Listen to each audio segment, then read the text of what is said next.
Hello viewers, welcome to gardening and blog shorts YouTube channel. তো আমি আজকে এই ভিডিওতে বলবো যে ফেব্রুয়ারি মাসে ড্রাগন গাছের পরিচর্যা কিভাবে করবেন যাতে সামনে ফলের সিজনে আপনি ভালোভাবে ফলন গাছ থেকে পেতে পারেন। তো দেখুন আমার ড্রাগন গাছগুলোকে কত সুন্দর গ্রোথ হয়েছে। এই গ্রোথের সময় গাছে আলাদা করে একটু পুষ্টির চাহিদা বেশি থাকে, তাই আমরা গাছে আগে এই ফেব্রুয়ারি মাসে সার প্রয়োগ করব। তো কী সার প্রয়োগ করব সেটা নিয়ে সামনে বলছি।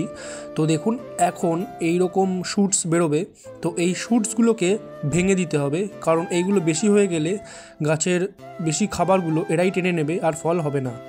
তো এই দেখুন আমি এখানে সার রেডি করে নিয়েছি। তো এই সারটাকে আমি 15 দিন আগে তৈরি করে রেখে দিয়েছিলাম।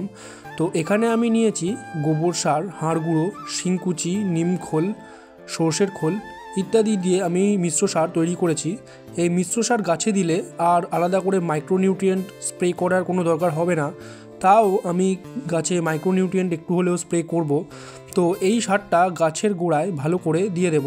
এই দেখুন গাছের গোড়াটা প্রথমে খুঁড়ে নিয়েছি হালকা করে, বেশি শিকড় কাটা যাবে না, কারণ সামনে আবার ফলের সিজন আছে।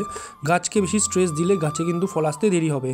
তো দেখুন আমি একটু একটু করে গাছে সার প্রয়োগ করে দিচ্ছি। তো সার প্রয়োগ গাছের গোড়ায় গোড়ায় করতে হবে, যাতে শিকড়ের সাথে একটু কন্ট্যাক্ট আনতে হবে আর মাটির সাথে ভালো করে মিশিয়ে দিতে হবে। তো সার দেওয়ার পর ভালো করে জল স্প্রে করে সারটাকে ভিজিয়ে দিতে হবে। পারলে আপনারা মালচিংও করে দিতে পারেন। তো আমি এখন মালচিং করব না, কিছুদিন পর আমি এই সারগুলোকে ঢেকে দেব শুকনো পাতা দিয়ে। তো এইবার জল দেওয়ার পর এই দেখুন ডালগুলো কেমন এলোমেলো হয়ে আছে, ডালগুলোকে ফল আসার আগেই সোজা করে দিতে হবে। তো দেখুন আমি এখন গাছে ম্যাগনেসিয়াম সালফেট ব্যবহার করছি।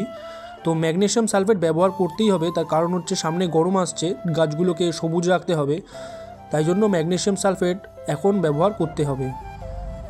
তো এই ছিল আজকের ভিডিও। ভালো লাগলে লাইক এবং সাবস্ক্রাইব করে পাশে থাকবেন। ধন্যবাদ।